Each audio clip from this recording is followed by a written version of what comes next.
live.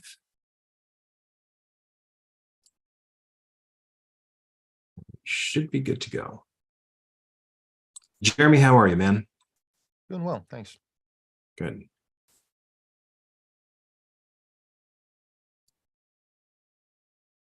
Just confirming, do you see the notes up on the screen, gang? Yes. Okay. Oops, sorry.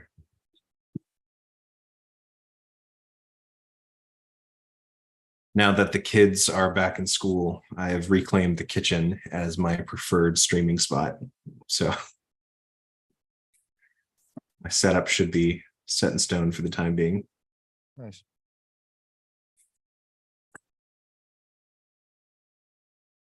Give it just another minute to see if anybody else joins.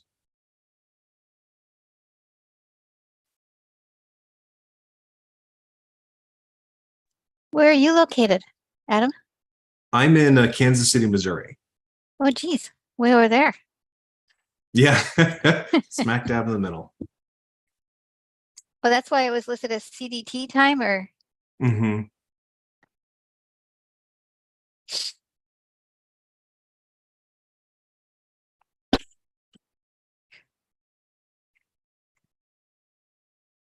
So while we're waiting, what's your involvement with this? Like, Sure. Well, I am a physical therapist.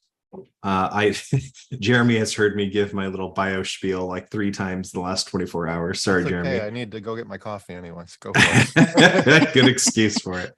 But I specialized in amputee rehab during my clinical days. I was first interested in joining e-NABLE as a maker. I really didn't know anything about 3D printing back in like 2016, and I thought this seemed like a good application. But it really, my involvement was extremely limited until about a year ago. I still know very little about 3D printing. Instead, I work as e-NABLE's outreach coordinator. And in practice, what that means is that I do my best to connect our members with people who can help them to accomplish whatever projects they're working on, or on a wider scale, attempting to establish partnerships and opportunities for collaboration with other organizations that are similarly minded. So trying to join on with state agencies, with other NGOs, with for-profit enterprises that have missions that align with ours. So that's generally what I try to do. okay. Yeah. Sounds like a lot of busy, like as in a lot of work. Yeah, it's good though. Sarah is also a lot of busy, and she just joined the call. Hey, Sarah. I had an unrelated quick question. How does the electricity get into your light bulbs and your lamps back there? Oh, they're just very thin wires going down the middle. The resolution on the camera probably isn't strong enough to see them, but they just kind of snake behind. Okay. Yeah. Yeah, they're pretty cool.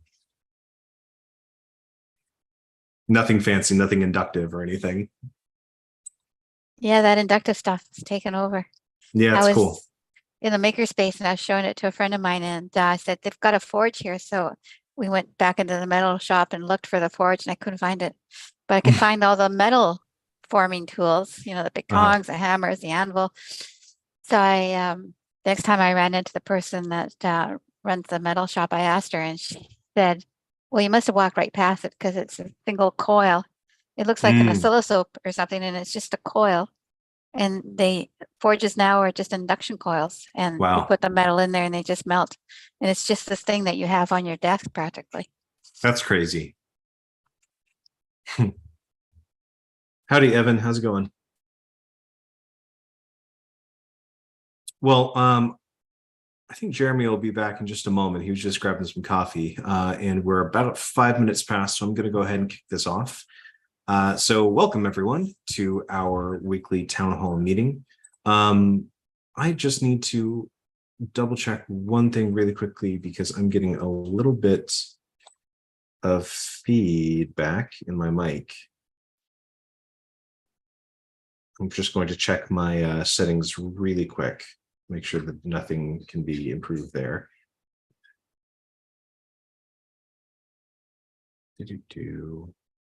One moment, folks.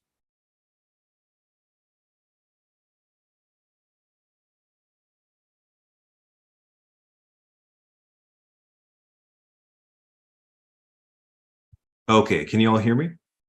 Yep. Okay, great. Feedback's gone. Perfect. Let me share my screen again and we'll get moving. So welcome to the September 8th Town Hall. We have a number of things in the agenda to discuss today, but I think if we can jump through it, it actually won't take too long. A lot of these are really just status updates of things that we've discussed quite a bit in recent meetings. So we'll do our best to be neat and tidy with the discussion. So let's start with a post-it note from the hub. We've got a couple here. We're going to hop straight into that. Sarah, as always, thanks again for getting these in place.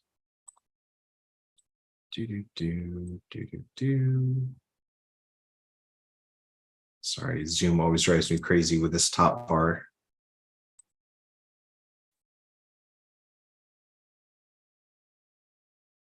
Okay, so first we've got a post from one Alexandra Romani.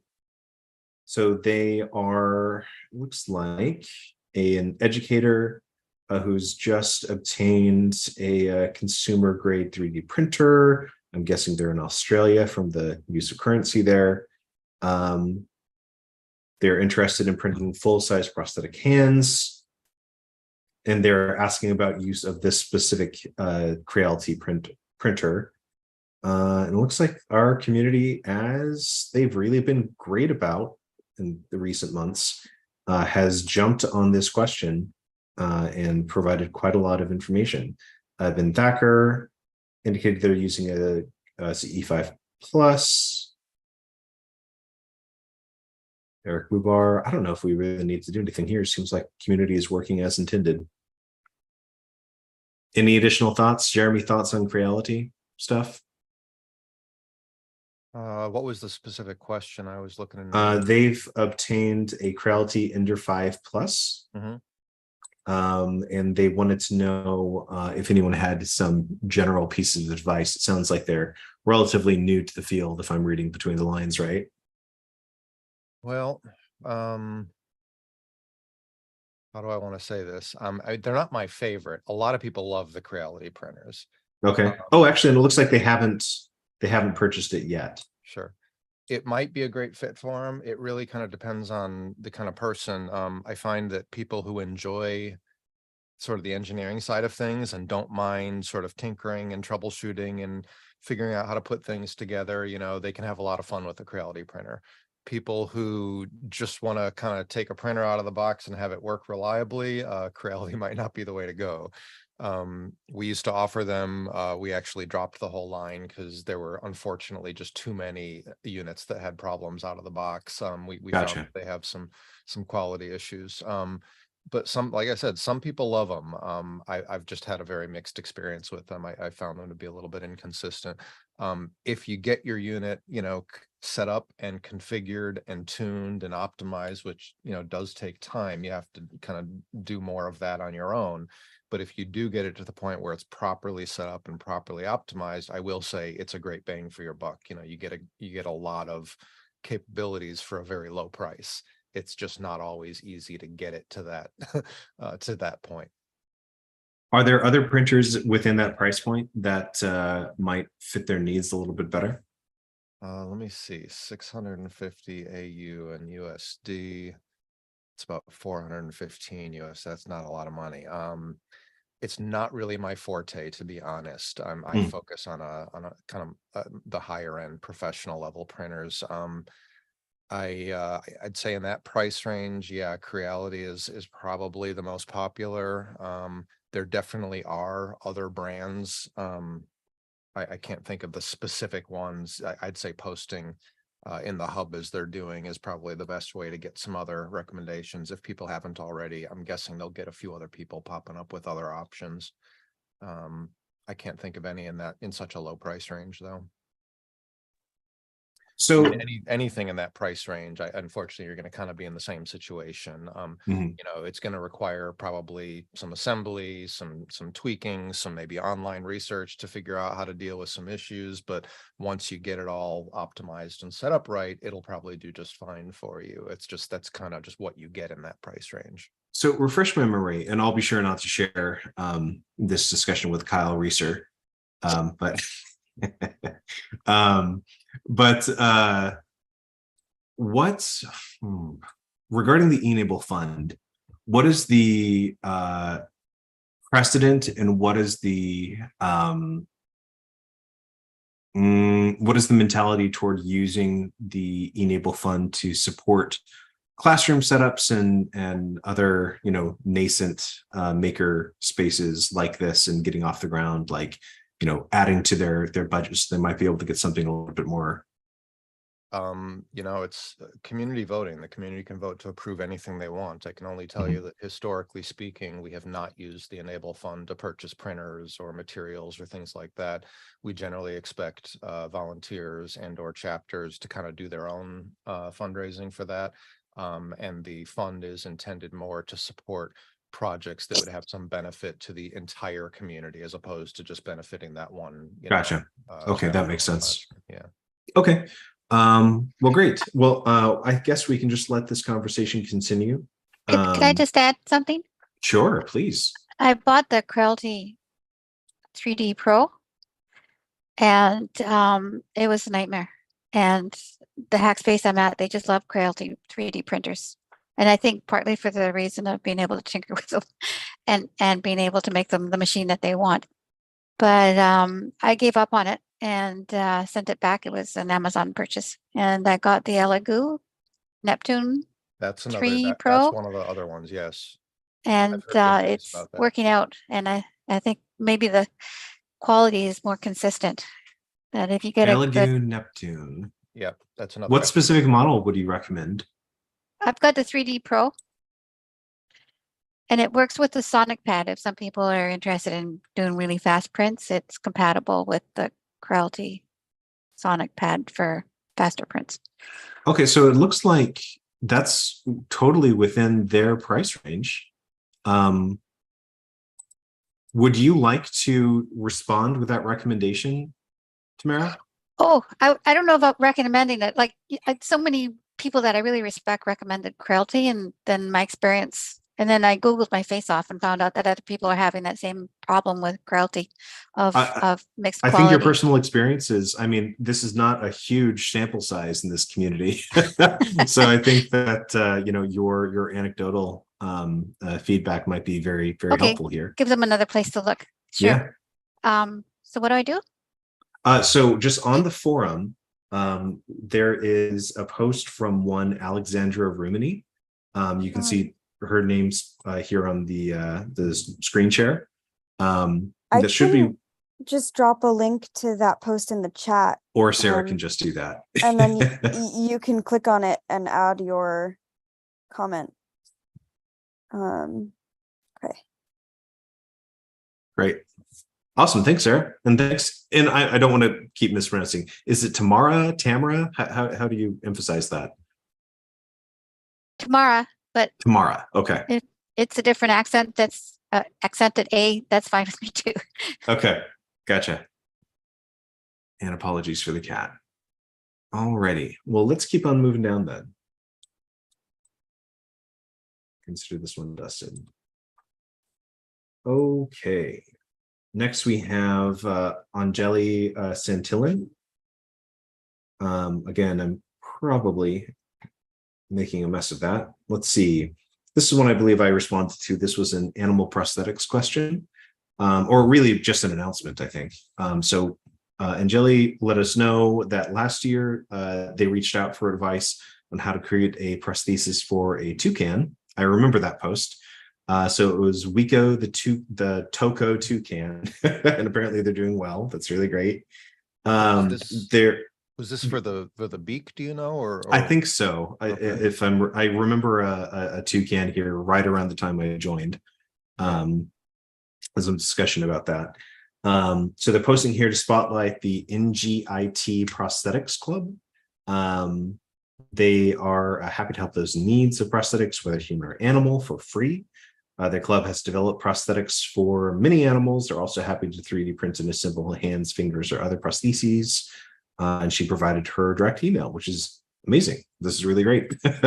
Animal prosthetics are one of the areas I was first and most interested in when I joined the community, and I'm glad to see there's some renewed interest both from NJIT and from Dr. Peyton. Oh shoot, it might not be doctor. Anyway, Elizabeth, who is a physical therapist whose post we highlighted last week, is a PT who works with marine biology.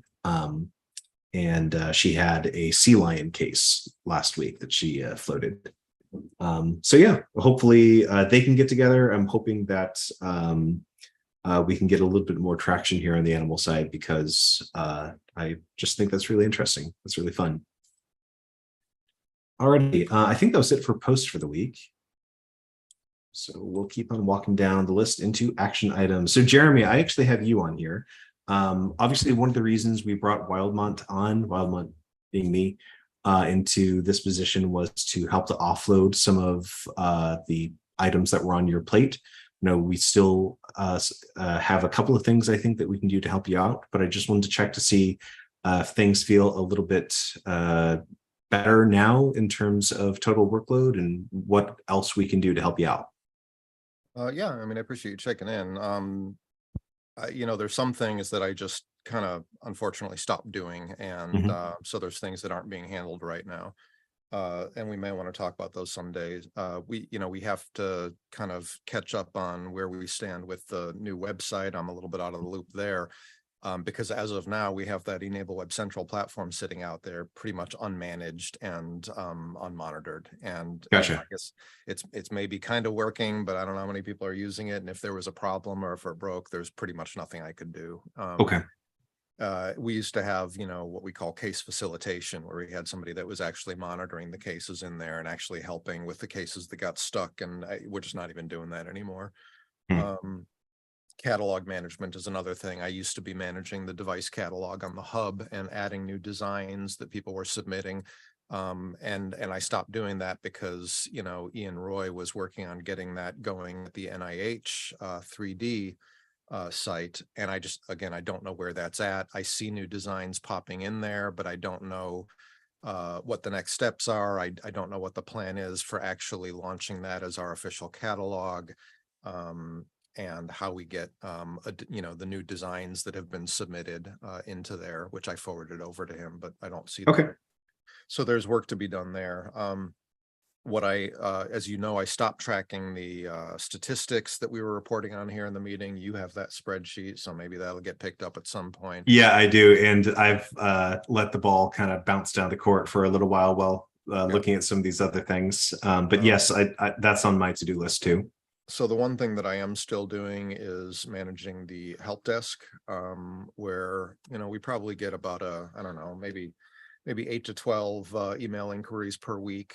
And I'm doing my best to stay on top of those. I'm not doing it in a very timely manner. I'd say average response time is probably 3 to 5 days right now, where it used to be, within 1 day.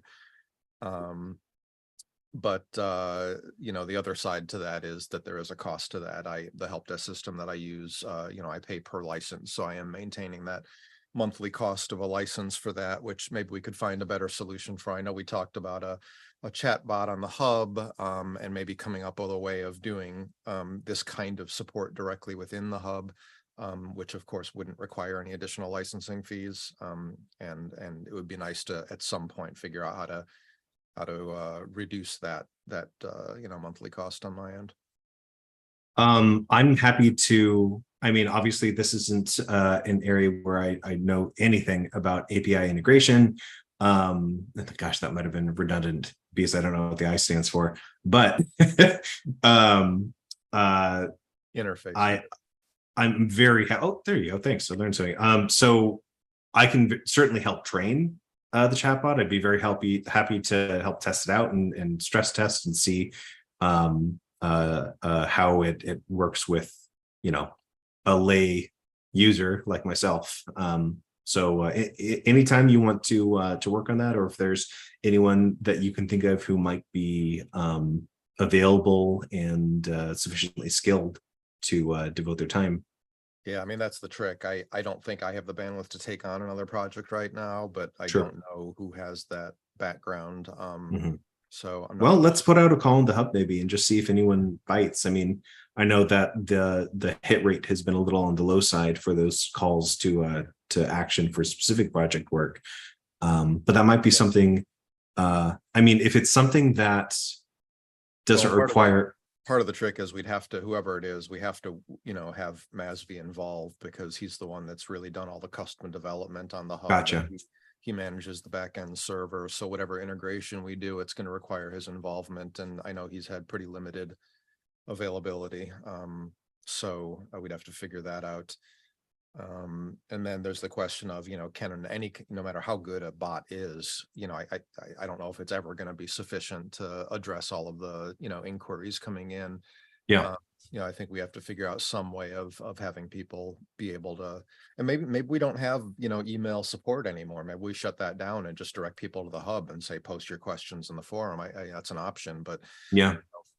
right now we have an email address, support@e-NABLE.org, which is being directed into this help desk ticketing system. So we have to figure out what to do with that. If I may ask, what kind, like what is the nature of the inquiries that you're receiving typically?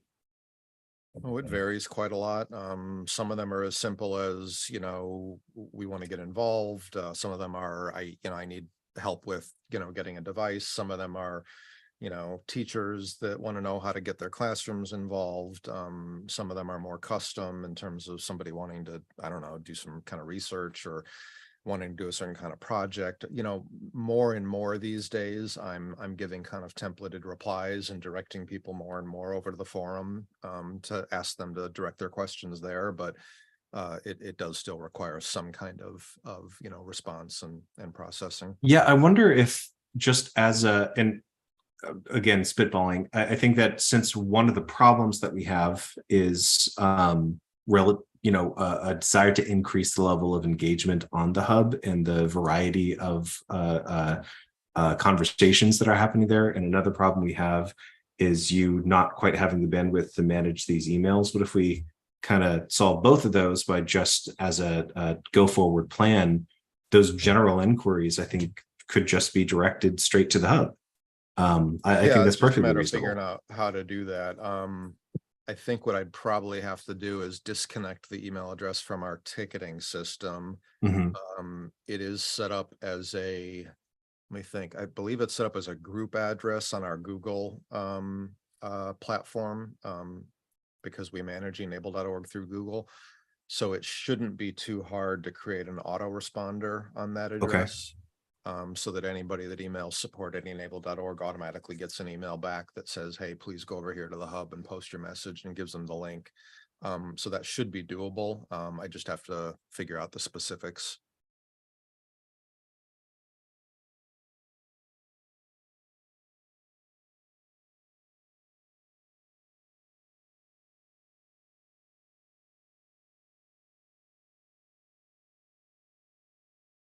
Okay, gotcha. Well, that's great. Yeah, I just want to make sure that Yeah, that would help. that my time is being used appropriately, and that you are your level of involvement is at a point that you're comfortable. Yeah, So- no, I think that would work better, just because 9 times out of 10, when I'm responding to these emails, I feel like I'm one person that can answer this question, but there's probably 100 other people in the hub that could have equally answered it. Yeah. So well, and plus we want to encourage more people to be, poised to answer those kinds of things for the sake of the broader feel of the community. So I think that solves both problems. So great, cool. Well, let's revisit that, and we'll see. Just let's circle back maybe next week or in a couple of weeks and see how we can get the ball rolling to offload. I also wanted to note that we were originally scheduled last week, but we rescheduled and we're back on the calendar this afternoon. Jet Manley and I are going to be discussing, the NIH print catalog and a couple of other areas where he might be interested in donating his time. So these might be the kinds of things that he would be able to assist with. So we'll see what his skill set and availability is in the coming months. Because I believe he's a student, right? I think so.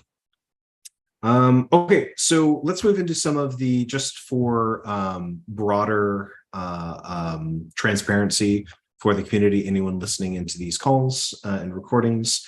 Wildmont team, Jason and myself, as well as Jeremy, John, Sarah, have been very busy the past couple of weeks, having some partnership discussions and exploring some expanded fundraising opportunities for the e-NABLE fund. There's a lot in the works that we're pretty excited about. I wanted to just talk through a few of these and give some of the highlights. We actually had a quick conversation with representatives from Ultimaker yesterday. I think that there's a potential for some collaborative efforts there to build up both their educational content with more updated versions of e-NABLE's devices. Right now, as Jeremy pointed out, what's available on their site is a pretty outdated version. What is it, the RoboHand, Jeremy, that they're currently using in their educational packet that snapped together? In that sort of they call it the MakerBot Educator's Guidebook, Mm-hmm. and it focuses on the snap together RoboHand, which is not a usable prosthetic. It's more of a toy. So yeah, I would hope that they would update that, but it sounds like they have a new e-learning platform that might be a better short-term opportunity. Yeah. Or what is it? No, it was Fathom or Fluence? Something with an F. Further. That was Further. I think it was Further.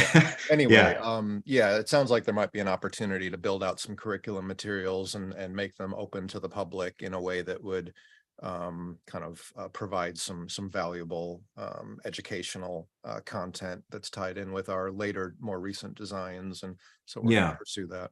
Yeah, it looks like Further is a pretty streamlined learning management system. It looks pretty user friendly, which I only bring up because I've researched like a dozen LMS programs the past few months for my company. But it looks really cool. And I think that they were excited at the prospect of working with members of our community to build potentially ungated content that anyone could access to see exactly how to, just basics on how to. I apologize for this cat. She won't leave me alone anytime I'm on a call. But I think there's a lot of potential there for activity from our education groups. I think that there's a lot of further application that could be done to expand into this next item, which is our Ugani partnership. I've been in continuing conversations with Florian Valleys with Ugani Prothea. This is the gentleman who spoke at 2 of our town halls in August. His organization Ugani is just doing if you didn't watch those town halls, I highly encourage that you do, because Florian is a hugely passionate guy who is genuinely making changes to the landscape across the African continent in prosthetics delivery. He has a for-profit company that provides 3D printing and training to prosthetists to create 3D printed devices. Right now, they're fabricating exclusively lower extremity devices. What we're interested in is finding some way to, for e-NABLE's benefit, piggybacking on their existing infrastructure that they're building in Kenya, Nigeria, and elsewhere, to get upper extremity devices delivered to folks who need them using e-NABLE designs. And then for their benefit, and also to open up more opportunities for our community members, trying to find research opportunities, creating white papers, case studies, using their scanning technology and their prosthetic designs that their teams have been putting together. I think there's a lot of really interesting opportunity there, and I'm very excited to see where the conversations go in the next couple of weeks. Any questions or comments on Ugani Prothea?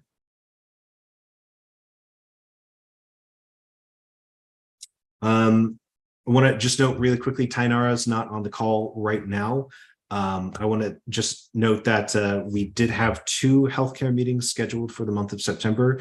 Those have been collapsed into one on September 18th. I believe that we had some sickness and there was a conflict for the guest speaker this month. Should be a very interesting discussion if you're interested in the field of occupational therapy as it pertains to training of upper extremity devices and functional performance using UE prosthetics. I think that would be a really good discussion to listen into. I will also note that Elizabeth Payton, the physical therapist I mentioned earlier, who does a lot of work with marine animals, she has expressed a high degree of interest in working with this healthcare group. I'm hoping that I can convince. She's actually the director of a PT program in Illinois, Jeremy. So I think that she could be a great resource to get some student volunteers to assist with developing some materials that could be of use to the e-NABLE community, just to provide more information about more of the healthcare side of things.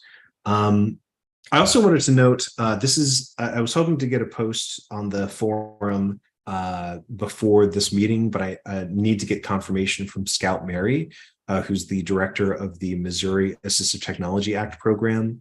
But in short, Scout and I have been having a number of conversations the past few weeks.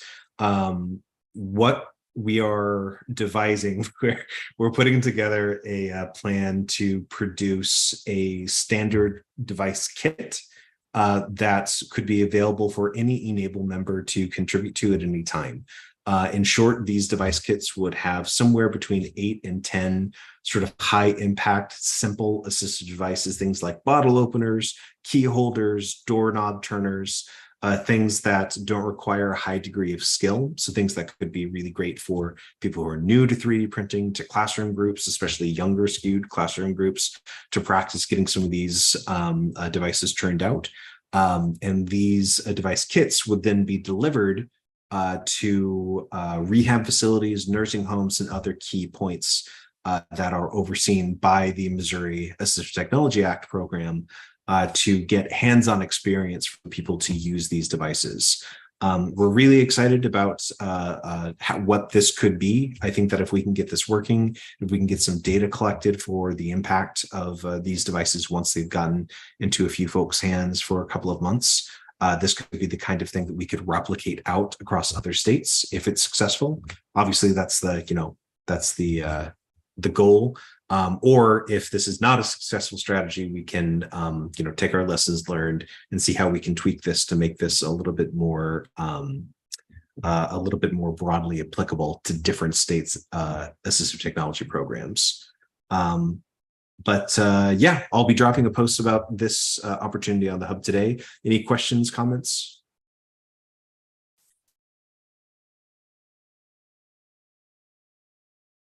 Okay. Well, in that case, oh no, one more before moving into this next one.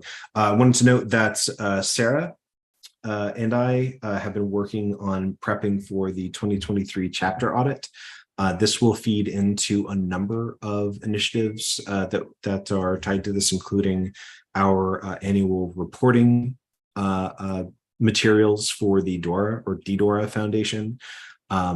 We are about to request an additional round of funding from DDORA, so it's going to be important that we have accurate reporting of who our active chapters are, what kind of work they've been doing, attempting to gather some of these storytelling elements so that we can incorporate that into our timeline of the past year will be very important. Again, if you're a chapter leader and you're listening to this recording, you should see that email come out. Sarah, do you have a planned date for sending that out? I mean, I don't have a date. I sent so I used a template from last year, so it's similar to an email that I think Jeremy sent out last year, and added some things, and there's a link to this year's survey. And I didn't want to send it out before people had a chance to review it. So I don't, if you didn't get a preview email, you can let me know. But John and Jeremy, I think that you should have it, but I'm happy to send it any day. I think there are 229 chapter leadership contacts on the list, and I also wanted to see if if in the last year there have been new chapters added. I need to add those emails into the contact list before sending it out. So. Yeah, that's great. And I will also note, if there are any new chapters, I don't think that everything necessarily has to be sent out in a big bang. We could always send it out later. Okay. But I agree, it would be much easier for you, certainly, to have them all sent at once. Yeah. But the form can stay open for as long as it needs to, and until I close it. Then and Jeremy, just so you know, this is a Google form. I actually found the process of collecting responses very simple and easy to review using the Google form for the mission statement question. So we're using that again here. Okay, because we already had a Google form set up for this. It sounds you created a new one then? I sure did. Didn't know we had a. That's fine. I would have saved you some time, but yeah, that's how we were doing it before. We had a. Well, that's okay. Bob Rieger had set up a form, and in fact, because we already made one, oh no, it wasn't Bob. It was, who was his successor? The guy in Florida. Rick? Yes, Rick. Okay. In fact, because he made several attempts at this, he actually sent out that survey. We did get some responses, and so somewhere, and I can find it for you, there should be a Google sheet with the responses that we did receive. Yeah. Send it my way if you don't mind, and we'll see how it stacks up. I think, we I think the questions in the form get at the level of detail we're interested in. If you wanted to take a look, well, so you're probably asking different questions anyway, so you might as well just proceed in the direction you're going. Sure. I don't know. By all means, take a look. I think Sarah sent the draft to you. If you could just glance over the form and add your 2 cents, if you have the time, that would be very much appreciated. Make sure there's no typos, at least. Okay. Okay, great. So we'll be sending that out. Sarah, I mean, if you want to target Monday, does that sound okay?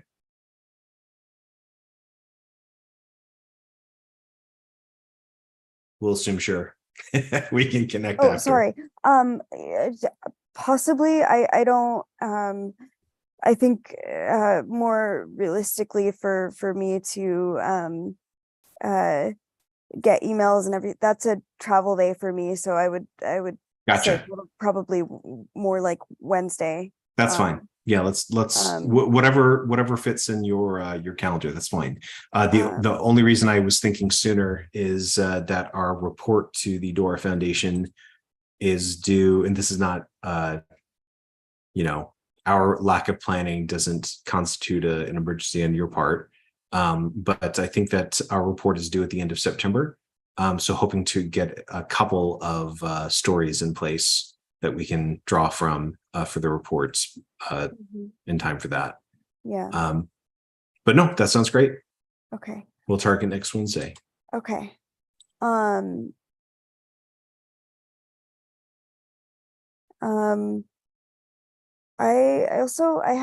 just got an inquiry from someone who wants to know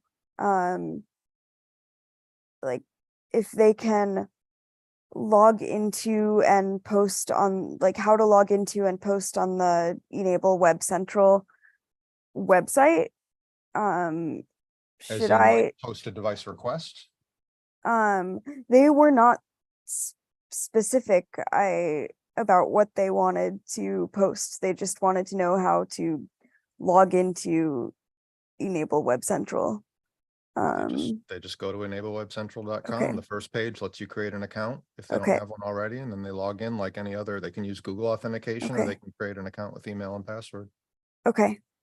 But yeah, I'd have to know more. Otherwise, I don't know if they're looking to post a device in the catalog, or if they want to request a device, or if they want to ask a question.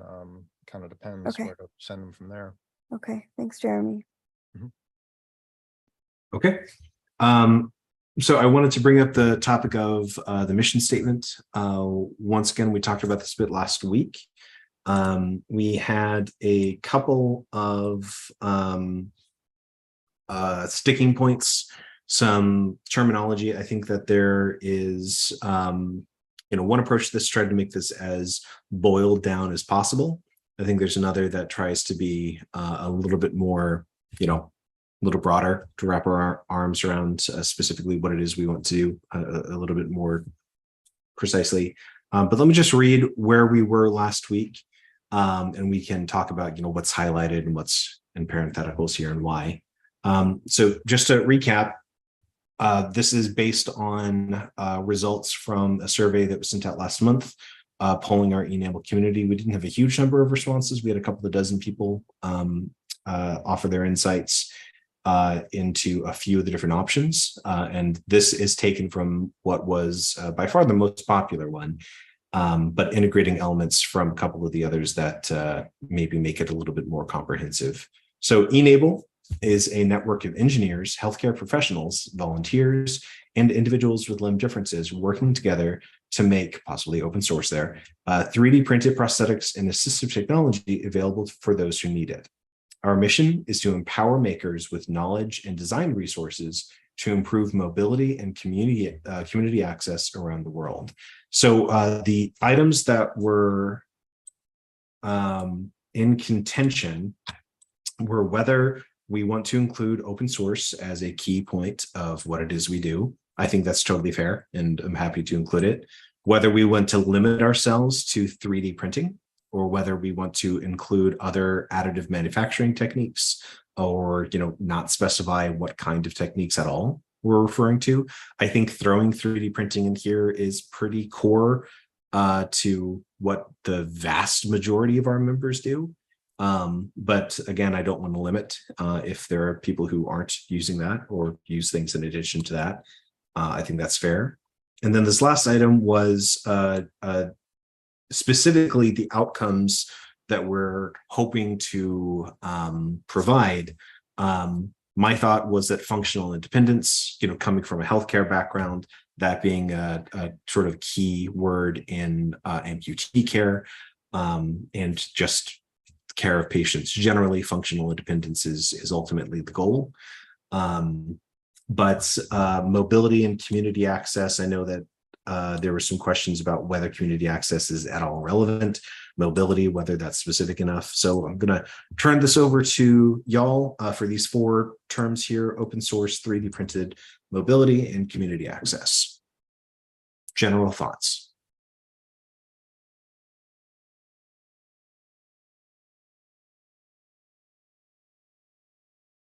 I had 2. One was unrelated to your highlighted ones. Sure. I like it when they use the word collaborative. Sure. e-NABLE is a collaborative network of engineers, healthcare professionals, and volunteers, and individuals with limb differences working together. I like that too. Yeah, me too. 3D printed does restrict you, so I think not having it creates more options and ideas. And I really liked your instead of mobility and community access, I really liked it what you said. I'd never heard this before. Functional independence.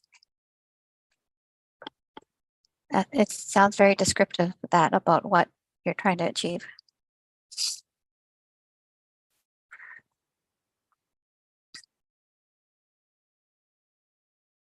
Sarah, I feel like I'm going to have to ask you to repeat yourself. So a couple of things you've already said.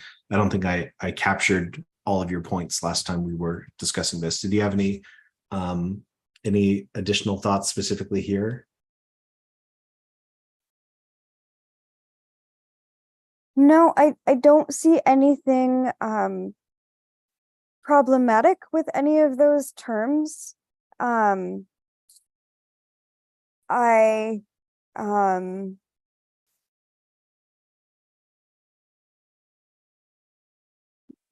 yeah, I think that that any of them or all of them could be used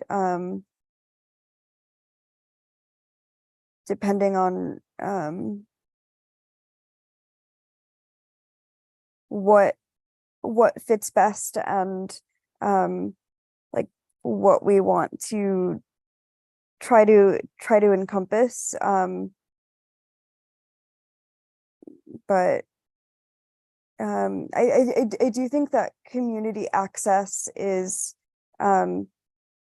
might be it's good, and it's a good thing to want to improve, but it's so broad, like that, like I think goes beyond I agree, prosthetics and assistive technology, and includes like education and social resources. Yeah. And I also think that it like, may not be a goal of people. yeah, right. So, So I don't know I if, think that's true. I just, nothing problematic at this point, just in turn, like it's just about what fits best. So let me make a case for functional independence and why it's the perfect phrase here. Functional independence can be very, very broad. It can also be quite specific. It is as minor or as sweeping as it needs to be, depending upon what what activity the person in question is seeking to be able to do. For a prosthesis, it can be quite broad. If you're talking about replacing a limb, this is the ability to work a job. I know that we're not medical devices, but there are people who might want to play musical devices, who might want to play sports using or ride a bicycle using this terminal device. That level of independence is enabled by the use of this prosthetic device. On the assistive technology side, functional independence can just mean allowing a person to open a can. It can be very activity specific, or it can be much broader, like with a prosthesis. That's why it's used. Honestly, it's kind of a catch-all term, but I think it's also quite apt for the space that we're operating in with what we're talking about here. That's my pitch. But is there anything else that and the only reason I'm putting so much energy into discussing this is that I feel like this is kind of the crux of, if we have a mission, this is ultimately, in my mind, what it is we are hoping to provide to folks. And, whether it's people in the education community and teaching students how to, what was the phrase that the woman from Ultimaker used yesterday, Jeremy? Was it compassionate design, empathetic design? Well, they mentioned, empathetic design, designing with purpose. Yeah, I've heard it framed a lot of different ways. Yeah, but all of these things are about providing to an individual or to a group of, like, a demographic subset of individuals, the ability to perform some level of function that they're not currently able to perform. Anyway, that's my pitch. In the disability community, a lot of times they use person-centered, which is kind of hard to fit into a sentence. But it's sorry, just that's like person-centered, like you mean like language like person with a disability instead of disabled person? No, Okay. it's about responding to what the individual wants and not what you think they should be doing. Okay. Yes, that absolutely. And I wonder if you change limb differences to physical challenges, then the functional independence would just be a qualifier to that specific work that you're doing. I don't know. No, I think that's right. I think in some instances, people with a limb difference might not have a physical challenge, and the device might be purely cosmetic. It might be something that, you know what I mean. Some people don't consider themselves impaired or disabled. With the limb difference. I think.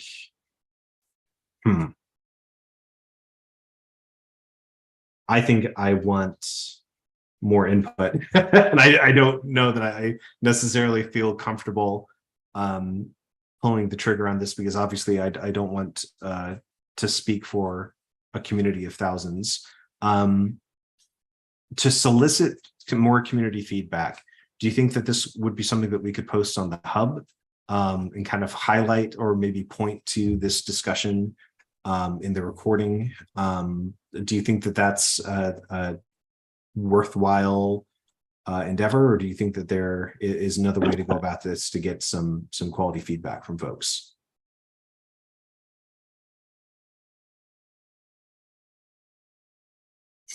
I think feedback is good. I mean, you run into that problem if, anything done by a committee is much more complex and but I think it would be good. I'm having problems with limb difference because it's it kind of ties into what Sarah was asking me if that was what I was referring to earlier, is that it identifies people by their disability rather than individuals seeking solutions to something. It's it focused on I don't know what it is about that term, but it just seems that so the reason we dropped this in here specifically was because we're trying to be more mindful about ensuring that the communities we're attempting to address with the a prosthetic and assistive technology solutions that this community works toward, trying to take those recipients, the people who would be receiving those, making sure they're part of this process, that they're not just faceless people we're riding to repeat myself, but riding in on a horse and giving them a hand and saying, oh, look, we fixed you. That's really not what we want to be. And so trying to make sure that that those people are part and parcel to what it is that we're doing here seemed important. I would. Oh, sorry. I would move collaborative to instead of a collaborative network, a network of engineers, healthcare professionals, and volunteers working in collaboration with individuals.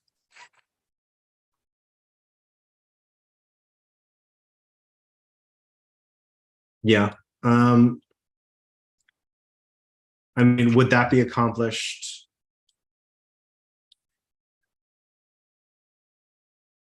by that?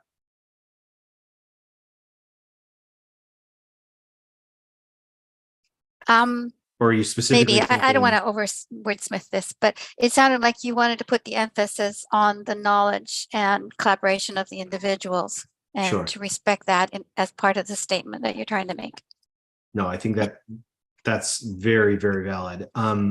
So homework, because I don't want to get to the point where this all becomes sort of numb. If everyone on this call could take a minute to review all. I'll think about whether I'm going to drop this on the hub, because I really don't want there to be. I want to balance community insight with productive conversation. And sometimes if something's on the hub, I worry about. I don't want to diminish the character of our hub members. I just worry about what this kind of discussion could lead to on the hub, but we'll see. But let me think on that one way or the other. I'll make sure that this is available to everyone here. to review and possibly to the broader community, and we can talk about this at our next town hall, if that sounds okay. Okay, we'll do that. Just a couple of final points here. Obviously, Jeremy, this is relevant for you and John, and also for me. I believe Wildmont is coming up for our 3-month review. In the next couple of weeks, we're going to need to resubmit to Lumio, if I remember correctly, for how the original proposal was made there. So I don't remember whether you or John made that original post, but I'd like to just get the ball rolling on making that available for another review. If we wanted to continue at a 3-month cadence moving forward, or if we wanted to move to a 6-month frequency, I'm fine with whatever. I will note that we have been tracking our activities on the Wildmont space on the hub. We've got a weekly newsletter that we're putting out. I'm going to try to be a little bit better about displaying our metrics there, and hoping that in the next few weeks here, we can start reporting more conclusively on the results of some of our fundraising efforts. But just wanted to make sure that was on your radar, Jeremy, or at least John's radar, as a to-do item. But I think, oh, you did have a question about the website. I've been trying to get a hold of Azure to get some traction here. We've been meeting semi-regularly to outline exactly, how this is going to be timelined and what our priorities are. I haven't been able to get a hold of him for the past week, and I hope he's okay. But I will try to reach out to him again today and see if we can get another working session on the calendar to get the new website up and running. But yeah, that's it for me. Anyone else have? I lied. I'm a tremendous liar. I thought we'd get through this pretty quickly today, and we filled the whole hour. But any other thoughts? I just wanted to announce that the education and new members meeting is coming up today in 1 hour at 1 p.m. Eastern, and John Hodge in the UK will present on collaboration with International Interact Rotary. So, oh, wow. If anyone is interested, that's great. Come to that. Thanks, Sarah. I'm in a meeting at that time, but I'll watch the recording. That's awesome. Okay. Well, thank you all so much for your time, and we'll reconvene next week. Thank you.